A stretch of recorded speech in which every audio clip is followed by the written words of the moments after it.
Alors, bonjour et bienvenue à cette séance d'information pour l'école d'automne 2025 sur la coproduction des services publics. Je m'appelle Audrey L'Espérance, je suis professeure à l'ENAP en gestion de la santé et des services sociaux et je m'intéresse particulièrement à la coproduction dans le milieu de la santé et des services sociaux et éventuellement dans d'autres milieux aussi, bien entendu. Je vais vous présenter aujourd'hui une initiative qui a démarré il y a plusieurs mois déjà et qui nous permet de vous offrir une école d'automne, donc qui aura lieu en 2025, cet automne au mois d'octobre, sur la thématique de la coproduction euh, des services publics.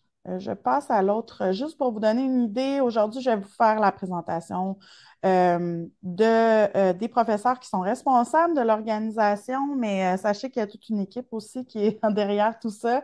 Les thèmes qui vont être abordés pendant l'école d'automne, un peu d'informations par rapport à l'organisation de l'école d'automne, dont la programmation. Les formules pédagogiques pour les étudiants qui seront crédités pour l'école d'automne, mais aussi pour les apprenants qui proviennent de nos milieux de pratique et des milieux citoyens. Et ensuite, la tarification, les droits de scolarité pour ensuite vous permettre de nous poser vos questions dans le cas échéant. Alors, je me présente, je vous l'ai déjà dit, je suis professeure adjointe et je m'intéresse au partenariat avec les usagers et les citoyens dans le grand secteur de la santé et des services sociaux et avec ma collègue Marie-Christine Terrien, qui est professeure titulaire aussi à l'ENAP et qui est directrice scientifique et titulaire du CITID Living Lab sur la gouvernance et la résilience urbaine. On a, avec son équipe et moi, réfléchi à mettre ensemble des experts, des praticiens de la coproduction pour permettre je dirais, discuter ensemble, mais aussi de développer les capacités en la matière chez nos étudiants, mais aussi chez nos communautés. Marie-Christine et moi, on a le grand bonheur de travailler avec plusieurs communautés de pratique. Et donc, pour nous, c'est d'amener aussi un dialogue entre la science et la pratique de la coproduction. Et c'est une des multiples volontés que nous avons et qui nous a amenés à organiser cette école d'automne.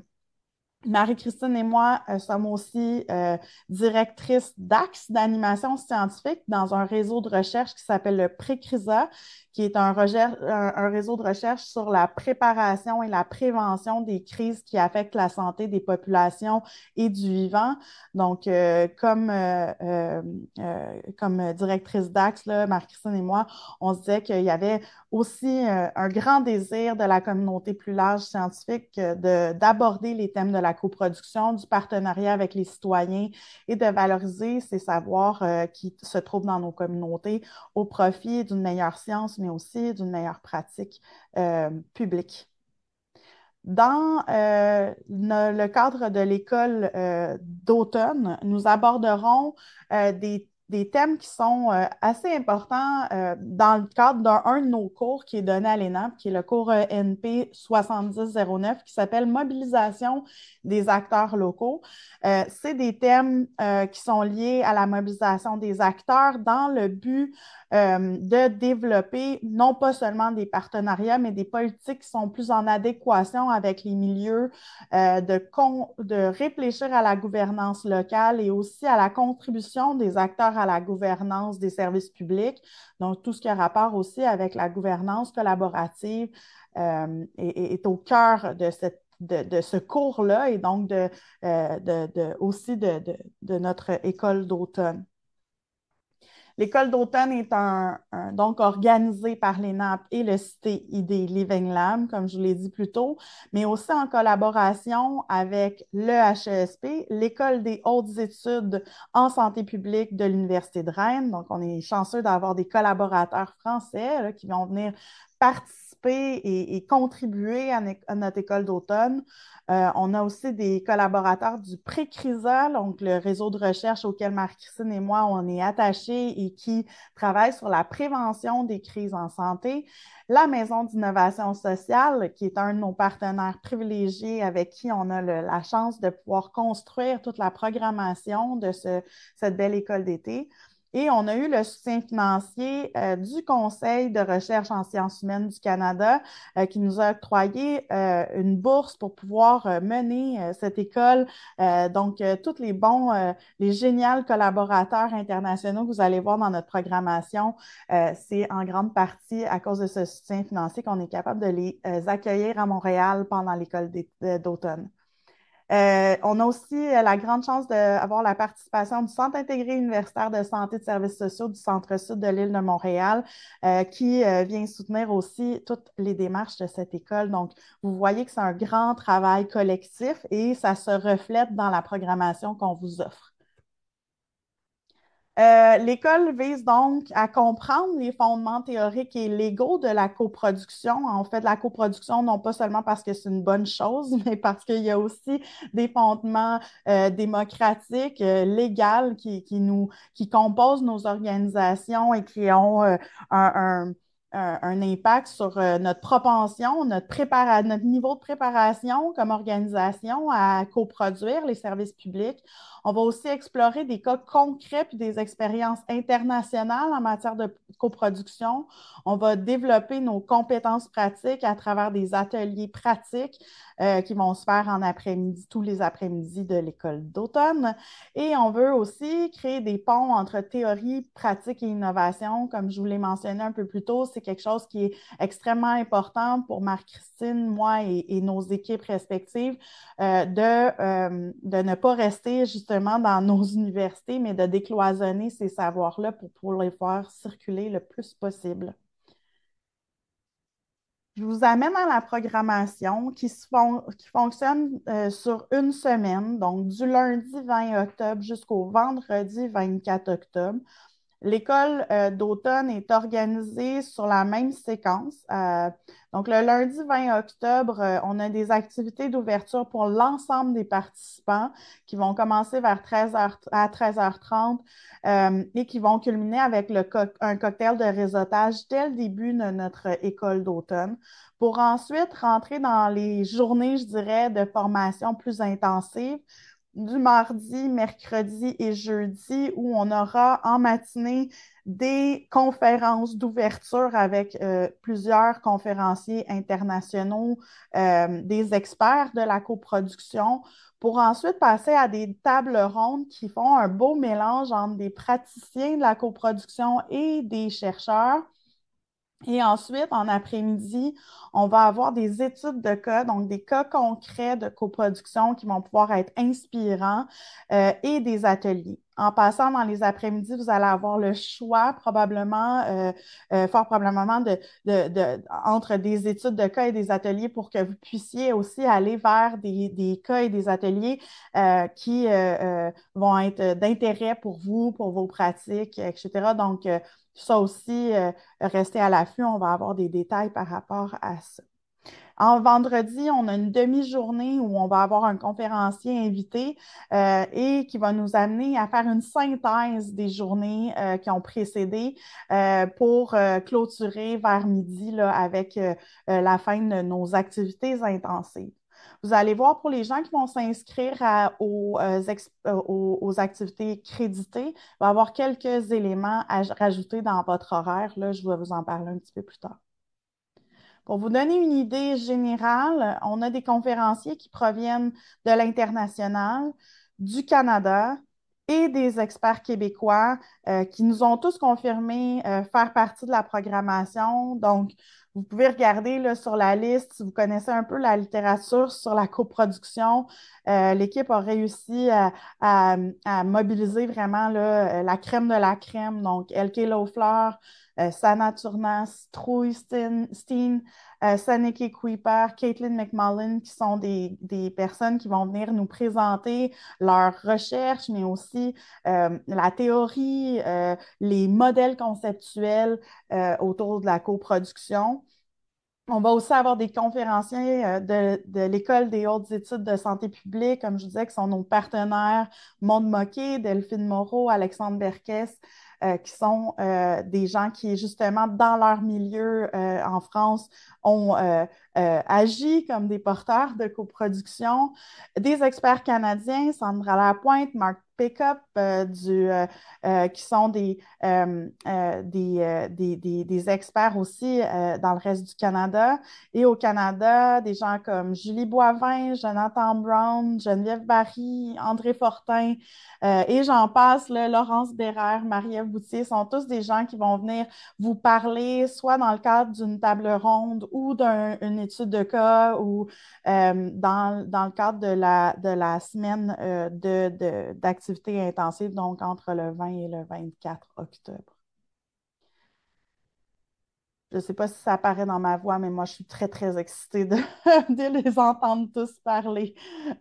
L'école d'automne, comme je vous disais, le plus gros des conférences intensives vont se passer entre le 20 octobre et le 24 octobre à l'ENAP, au campus de Montréal.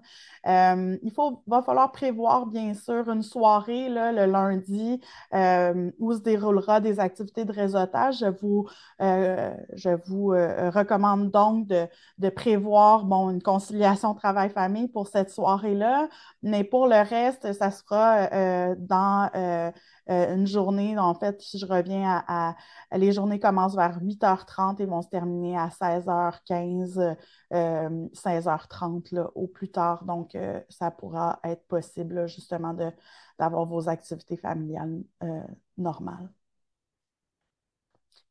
Pour tous les participants, on va avoir un cahier avec des outils, des articles, des documents qui pourraient être utiles. Donc, ça, ce n'est pas seulement pour les étudiants de l'ENAP, hein, c'est pour tous les participants de notre école d'automne.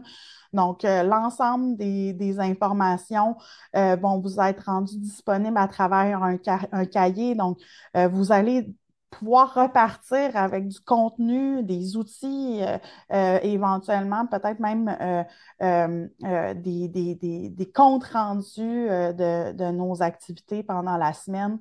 Donc, pour nous, c'était important aussi de vous donner un espace où on va pouvoir déposer le contenu qui va avoir été présenté là, tout au long de la semaine. Pour ceux qui ne sont pas de la formation créditée, vous allez pouvoir aussi nous demander une attestation de formation continue. Je pense aux professionnels entre vous, par exemple, qui peuvent faire reconnaître leur perfectionnement, par exemple. Donc, les heures de participation pourront être reconnues à travers une attestation. On va vous demander, en fait, si c'est le cas, si vous en avez besoin, on va pouvoir vous en produire une. Donc, ça peut être intéressant là, pour ceux qui le font, qui vont s'inscrire dans le cadre d'une activité professionnelle. Au niveau de la formule pédagogique, bon, c'est sûr que pour l'ensemble des participants, pensez-y, on a organisé l'école d'été autour de grandes conférences, d'études de cas, de tables rondes, d'ateliers de discussion. Donc, notre programmation est structurée autour de ça. Et pour ceux qui vont s'inscrire dans la version créditée du cours, on considère qu'il y a 45 heures qui vont être dédiées à l'école d'automne et que les évaluations vont tourner autour d'un journal réflexif, de votre participation, d'une présentation orale de groupe. Tous les détails de ces évaluations-là vont être disponibles dans le plan de cours au mois d'août et la plupart de ces évaluations-là vont prendre forme à l'intérieur de la semaine intensive de l'étude de l'école d'automne. Donc, il y a plusieurs choses qui vont se faire pendant la semaine pour pouvoir justement vous faire travailler, réfléchir dans l'action. Donc, pour nous, c'est super important d'intégrer l'évaluation à même votre participation à l'école d'automne. Pour ceux qui ont la formule créditée, donc qui vont s'inscrire à l'intérieur là, de nos activités créditées à l'ENAP, vous allez devoir rajouter deux moments importants à votre horaire. c'est-à-dire le 8 septembre, une présentation du plan de cours, des évaluations, justement, l'organisation du cours. Je vais vous donner finalement un ensemble d'informations sur comment va se dérouler votre semaine du 20 au 24 octobre. Puis pour vous, encore une fois, dans la matinée du 20 octobre, je vais vous inviter à venir à l'ENAP pour faire une introduction à la coproduction des services publics qui va être un ajout pédagogique à l'ensemble des activités qui auront lieu pendant la semaine. Bien entendu, pour nos autres participants qui ne sont pas dans la formule créditée, ces activités-là ne sont pas obligatoires. En fait, elles ne sont pas du tout dans votre offre euh, d'école d'automne. Les lectures, les plans de cours, comme je le disais plus tôt, vont être disponibles en août et on va pouvoir clarifier le tout ensemble le 8 septembre. Pour les étudiants encore crédités, les travaux sont à remettre pendant et après l'école d'automne. Ça aussi, les dates vont être inscrites dans le plan de cours rendu là. Je vous amène à la tarification et aux droits de scolarité. On a une tarification qui dépend de votre statut. Et cette tarification-là aussi, on l'a modulée selon la période. Donc, il y a des périodes d'inscription où vous allez avoir accès à un tarif préférentiel pour les professionnels du secteur public, communautaire, au BNL, travailleurs autonomes. Là. Avant le 5 septembre, les frais sont moins élevés. Pour toute personne étudiante et personne étudiante du cours ENP 7009, qui sont des étudiants crédités, mais aussi pour une personne étudiante qui ne désire pas les crédits, mais qui désire s'inscrire à l'école d'automne, votre tarification, elle est fixe à 200 dollars. En gros, ça couvre vos repas, en passant d'ailleurs tout au long de la semaine, tous vos repas du midi, collation, café vont être disponibles. Donc, pour assurer aussi que vous ne partiez pas à l'heure du dîner, qu'on vous garde un peu captif pendant la semaine, mais c'est aussi pour favoriser le réseautage, le maillage pendant les périodes de temps mort là, où il n'y a pas nécessairement de présentation. Donc, je reviens à la tarification. Personne étudiante, du moment où vous nous montrez que vous êtes étudiant dans une institution, 200 dollars. Secteur public, on est à 550 dollars avant la date du 5 septembre et 700 après.